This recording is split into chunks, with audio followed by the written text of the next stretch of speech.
Hello and welcome back. Brett here with clickmill.co. In this video, we're going to talk about what are commonly called LSI keywords. And I'm going to share my screen here. Okay, so why is an LSI keyword called an LSI keyword? I have no idea. And okay, I don't know. I guess we'll move on from that. What is it? It is what we might call a peripheral keyword or a semantically related keyword. So for example, if the focus keyword, like you're focusing on me right now, is church growth scriptures, there are a lot of other ways to say this that basically mean the same thing. Like, for example, church growth Bible verses. That's the same thing. So if we come over here and we look up church growth scriptures,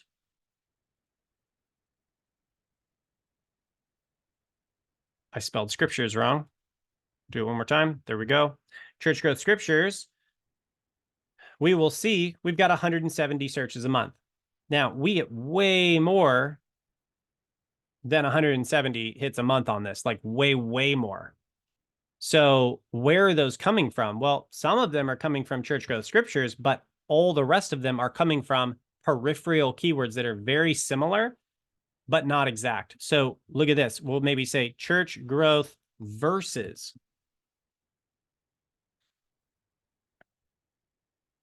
Okay, so we got another 70 there.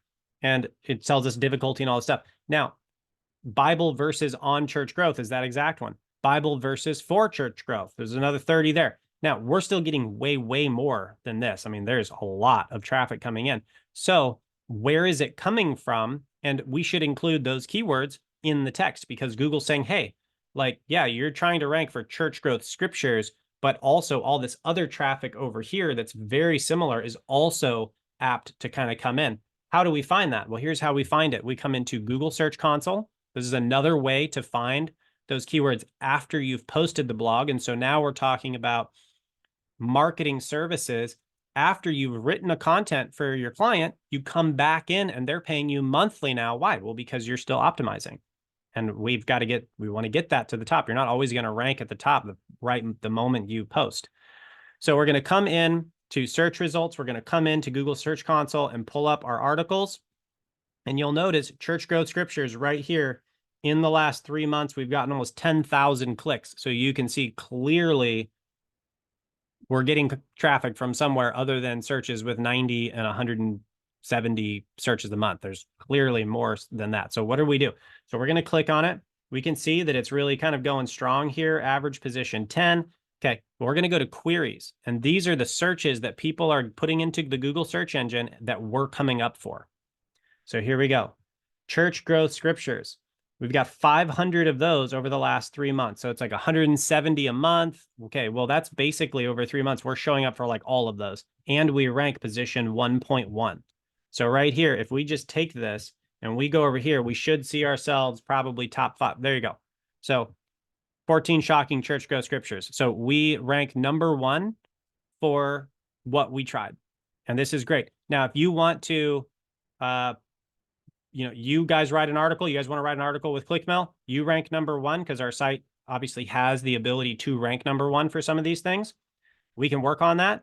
And then what you do is you come in here, and this is a little bit off topic, but you come grab a snipping tool and you've got a portfolio shot right here. Okay. Look, I wrote an article for Church Growth Scriptures over at the marketing firm ClickMill. And we ranked, it ranked number 1. Boom. You got it. Okay. Now, oh, shoot. That's not what I wanted to do.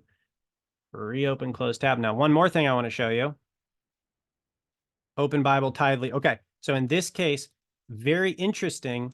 The number 1 ranking article here is not showing up in the AI recommendations. So that's very interesting.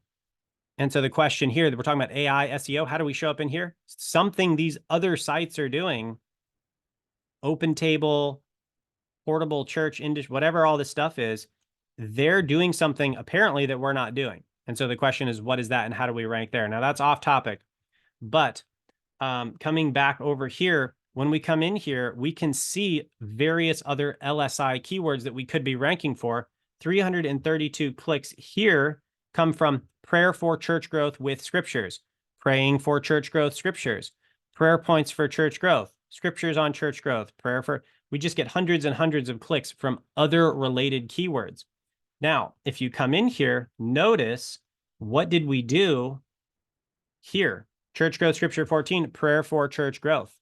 Now, I actually found that in the keyword research before I wrote the article and included it in there. And so it's no surprise Google likes us for that. But we're targeting the focus keyword, which is church growth scripture, short tail keyword. That's in the keyword training. If you haven't watched that, go watch that out. Watch that. So the short tail keyword, church growth scripture here, longer tail keyword, prayer for church growth, a little bit different, but very similar. And there's other types like church growth scriptures on prayer, like whatever, all these other keywords that may be related. So we want to go in, we want to lace in the LSI keywords that mean something very similar. Church growth Bible verses, church growth verses, Christian church growth in the Bible, like whatever those are, we want to start using those because Google's going to go, oh, okay, so it's not exactly that keyword. It's sort of this topic. And then they're going to send more traffic to you when you have a more filled out keyword profile. All of that to come back around and say, we want the primary keyword that we're searching for. Usually that's the best keyword. Either it's got the highest search volume or the lowest difficulty, whatever we're searching for. That is going to be in the header 1 and header 2s. Okay. And then other specific header 2s might include peripheral or LSI keywords that are on the side, but not the primary. And that's okay too. So with that, we're going to move on. Thanks so much for being in this video. God bless.